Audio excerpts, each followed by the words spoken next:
Today, let's talk about Redmi's latest budget noise-canceling earbuds, the Redmi Buds6.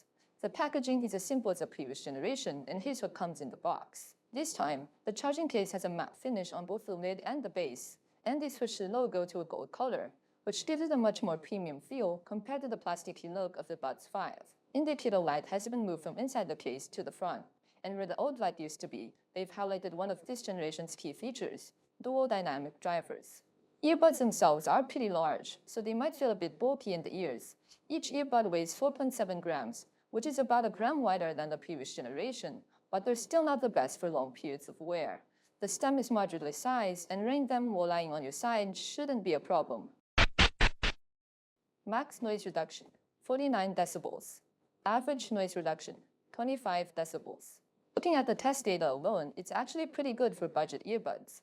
But when you compare to the previous generation's noise cancellation, things get a lot harder to judge. For starters, the noise cancellation peak on the Buds 6 is actually lower than the Buds 5, and the peak is shifted from the low frequency range to the ultra-low frequencies.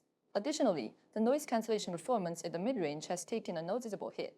Remember, most everyday noises fall within the low to mid-frequency ranges, while ultra-low frequencies are only encountered in very specific situations. So, you could say that the Buds 6 noise cancellation performance is definitely weaker than its predecessor. Then let's see how it actually performs in real use.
Analyzing the frequency response curve and comparing it to the Harman 2019 reference curve, which leans towards a V-shape. The Buds 6 shows significant boosts in the ultra-low, low-mid, and mid-frequency ranges. This enhancement gives low-frequency instruments and bass drums a more pronounced presence and impact, making most sounds feel closer and fuller in your ears.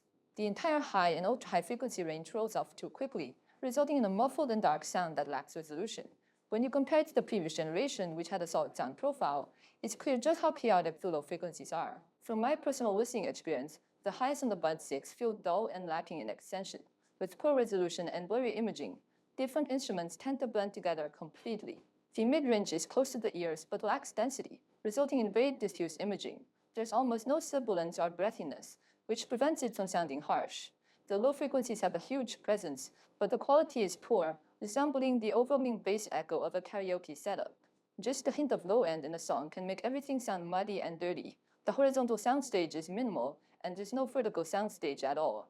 All the sounds are crammed together, making bad separation and positioning. I really hope manufacturers understand that there's no need to force unnecessary features that ultimately lead to a poor listening experience.